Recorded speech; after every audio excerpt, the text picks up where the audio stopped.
নানা যান, মামা যান, সবাই নিচে আয়েন, দেখেন কেডা আইছে। কত বড় ফাউল, ওখানে দাঁড়িয়ে ও চিৎকার চেঁচামেচি করছে। কি ব্যাপারটা কি? তুই ষাঁড়ের মতো চিল্লাচ্ছিস কেন বাড়ির সামনে দাঁড়িয়ে? কি হলো, তুমি এখনো যাও নাই? তোমাকে না বললাম ভেতরে যাও। আমি বাইকটা পার্ক করে। আসসালামু আলাইকুম। আপনি নিশ্চয়ই মামা, আপনার ব্যাপারে অনেক কিছু বলেছেন। আর আপনি মামি। বাহ, বেশ মিষ্টি দেখতে তো আপনি। আর যদি ভুল না করি আপনি ছোট খালা আর খালু। তবে আপনাদের সবার মধ্যে আমার ফেভারিট কিন্তু আপনি। আপনাকে কিন্তু আমি নানু বলে ডাকবো না। ছেলেটা কে রে? মামা ও আতিফ, আমরা একে অপরকে ভালোবেসে বিয়ে করেছি। এই ছেলে, তোমার পরিচয় বলো। আমি আতিফ, আতিফ খান। খান? নামের সাথে খান মিশালেই কি খানদান হয়ে যায় নাকি? কি কাজ করো তুমি? করি তো অনেক কিছুই, এখন কোনটা রেখে কোনটা বলবো? অনেক কিছু করো। আচ্ছা ঠিক আছে, তুমি একটা বলো। এই তো আমি অনলাইনে। কি অনলাইনে কাজ করো তুমি? এই অনলাইনে তুমি কি করো? জুয়া খেলো নাকি মলম বিক্রি করো? আরে না না, ছি ছি ছি ছি ছি। আব্বা আব্বা, আমি আমার ভাগ্নিকে ঢাকায় পাঠিয়েছি কেন? লেখাপড়া করাতে, তাই না? ও বড় বড় ডিগ্রি নিয়ে আসবে, সনদ নিয়ে আসবে। ও কি এনেছে? হ্যাঁ এনেছে, একটা কিছু তো এনেছে। ও বাড়িতে একটা বনশিয়াল নিয়ে এসেছে। ছি। তুমি কিছু মনে করো না, আমার ছেলেটা ওর মায়ের মতো একটু বেশি রাগি, তাই মাঝে মধ্যে ওরে আমি হাফ পাগল বলি। দেখলেই বোঝা যায়। নানু ভাই, তোমরাই তো চেয়েছিলে আমি বিয়ে করিনি, তাহলে এখন কেন সরগর পাকাচ্ছ? হ্যাঁ, আমি তোমাদের পছন্দ মতো বিয়ে করিনি, তাই বলে আমার জামাইকে এইভাবে অপমান করবে? এটা কিন্তু একদম ঠিক হচ্ছে না নানু ভাই। বাদ দে তো, এইসব একটু একটু হয়। আয় নাচ জামাই উপরে আয়। চলো। আসসালামু আলাইকুম। ওয়ালাইকুম আসসালাম। ভালোবাসার মানুষ তখনই সুন্দর যখন সে আমার আপন মানুষেরও ভালোবাসার মানুষ হয়।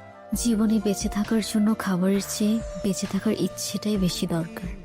আর যদি সে বেঁচে থাকার ইচ্ছেটা কোনো এক মানুষের জন্য হয়ে ওঠে, তাহলে জীবনে ঠিক তাকেই রাখতে হয় যে সত্যিই থাকতে চায়। আরে কি করছেন আপনি? মাথা ঠিক আছে আপনার? পাগল নাকি আপনি? মরতে যাচ্ছিলেন কি জন্য? নাও, একে তো এত বড় একটা বোকামি করতে যাচ্ছিলেন, তার উপরে ড্যাব ড্যাব করে তাকিয়ে আছেন। ভ্যাম্পায়ার নাকি আমি? ডোন্ট ওয়ারি, রক্ত খাবো না আপনার। এক সেকেন্ড, একটু পানি খেয়ে নিই। Thank you. তবে এতটুকু জ্ঞান তো দিতেই পারি যে আপনার কষ্ট যতদিন আপনার ভেতরে চেপে রাখবেন না, সেটা বিষ হয়ে ভেতর থেকে আপনাকেই খেয়ে ফেলবে। এখন বলুন, এই বোকামিটা কেন করতে যাচ্ছিলেন? ডোন্ট ওয়ারি, আমি কাউকে বলবো না। আর বলার মতো তেমন কেউ নেইও আমার, না পরিবার না বন্ধু, শুধু আমি, আমার ক্যামেরা আর আমার ওয়াটার বটল। কি ভাবছেন আমাকে বললে আপনার লাভ ছাড়া ক্ষতি নেই? আর এমনও তো হতে পারে যে আপনার প্রবলেম শুনে আমি আপনাকে কোনোভাবে সাহায্য করতে পারি, রাইট? আমি প্রেগনেন্ট, ভালোবেসেছিলাম, বিশ্বাস করেছিলাম, কিন্তু ভাবিনি সে ভালোবাসা এইভাবে শাস্তি হয়ে ফিরে আসবে। আমি তালুকদার পরিবারের মেয়ে।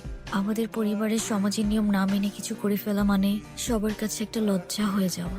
আমার পরিবার যারা বলে মেয়েরা হচ্ছে ঘরের সম্মান, আর তারা যখন জানবে আমি বিয়ের আগেই, কিচ্ছু বলবে না, শুধু চেয়ে থাকবে।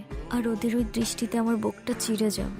ওরা বলবে না তুই মরে যা, কিন্তু আমি বুঝে যাব আমার মরে যাওয়াই উচিত।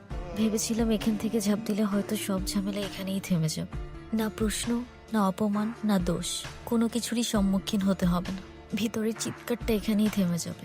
এখান থেকে ঝাঁপ দিলে আপনার চিৎকার থেমে যাবে সে ব্যাপারে তো কোনো সন্দেহ নাই, কিন্তু যার জন্য আপনি এখানে আসলেন সে তো দিব্যি ঘুরে বেড়াবে, রাইট? কোথায় সেই হারামজাদারা? কোথায় আপনার বয়ফ্রেন্ড? কোথায় সে? তাহলে তুমি যাচ্ছ? আমি এই সুযোগটা কোনোভাবে হাতছাড়া করতে চাচ্ছি না। চাই না প্রজেক্ট, এটা আমার ফিউচারের জন্য খুবই দরকার। আর আমাকে দরকার নেই তোমার? তুমি কি একটাবারও ভেবেছো তুমি চলে গেলে এরপর কি হবে? আচ্ছা, তুমি জানো যে আমি তোমার জন্য কি ভাবি না ভাবি, কিন্তু আমি যদি এখন বিয়ে ঠিয়ে করি তাহলে আমার সব গুলিয়ে যাবে। তার মানে আমি সব গুলিয়ে দিচ্ছি? তুমি কেন বুঝতে চাচ্ছ না? আমি যদি 6টা মাস সবকিছু ভালোভাবে হ্যান্ডেল করি তাহলে আমরা একটা স্টেবল লাইফ পাবো। তুমি তোমার লাইফটা গুছাচ্ছ, সেখানে আমি কোথাও নেই। রাফিজ, আরে প্লিজ তুমি তোমার পরিবারকে নিয়ে একটাবার আমার মামার সাথে কথা বলো। তোমার এক্ষুনি বিয়ে করতে হবে না, তুমি যা করার চায়না থেকে এসেই করো। আমার মামা, নানু ভাই সবাই রীতিমতো পাগল হয়ে যাচ্ছে বিয়ের জন্য। আমাকে শুধু 7 দিন সময় দিয়েছে, আমি আর পারছি না রাফিজ। তুমি কেন বুঝতেছো না? সারাক্ষণ শুধু কান্নাকাটি করবা আর নিজেরটাই ভাববা। একটু আমারটা ভাবতে শিখো। ব্যাটারি। যদিও আমি এর বিপক্ষে, কিন্তু আপনি চাইলে তো। একজন মায়ের পক্ষে নিজের সন্তানকে মেরে ফেলা এতটা সহজ না। তার হৃদস্পন্দন, তার প্রাণ এখন আমার শরীরে। আমি কিভাবে থামিয়ে দিব সে প্রাণ? বুঝলাম। আর তাই তো সেই প্রাণের সাথে সাথে নিজের প্রাণটাও থামিয়ে দিচ্ছিলেন, রাইট?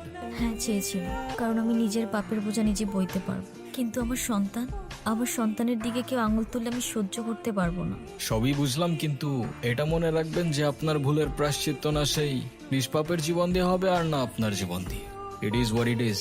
জীবনের এই মুহূর্তে এসে আমি সত্যিই জানি না আমার কি করা উচিত, কোথায় যাওয়া উচিত। তাহলে আমি বলবো আপনি বাড়িতে চলে যান, কারণ সেটাই হবে যেটা আপনার তাকদিরে লেখা আছে। না না, আমি বাড়িতে যেতে পারবো না। বাড়িতে গেলে আমার ওদের পছন্দ মতো বিয়ে করে নিতে হবে, যেটা আমার পক্ষে সম্ভব না। আপনি কি কিছু বলতে চাচ্ছিলেন? আরে প্রবলেম নাই, বলে ফেলুন না। আপনি আমাকে বিয়ে করতে পারবেন? হোয়াট? সত্যি না, মিথ্যে। আরে বুঝাই বলেন না, আমি কিছু বুঝতে পারতেছি না, মাথায় ঢুকতেছে না কিছু আমার। ধরুন আমি আপনাকে স্বামী সাজিয়ে আমাদের বাড়িতে নিয়ে গেলাম, কিছুদিন পর আপনি ওখান থেকে চলে যাবেন। তখন তো আমার সন্তানের পরিচয় নিয়ে কেউ প্রশ্ন তুলতে পারবে না। তারপর রাফিজ যখন আসবে তখন বিয়ে করে নেব। সরি, আমি আসলে বুঝতে পারছি না আমি কি বলছি না বলছি। আপনি কেনই বা আমার জন্য এত কিছু করবেন? সরি। আচ্ছা চলেন, আপনার জন্য মা হবেন না আপনি, একজন মায়ের জন্য এইটুকু তো করাই যায় বলেন। চলেন, আসেন আসেন, আর ভেবে লাভ নেই।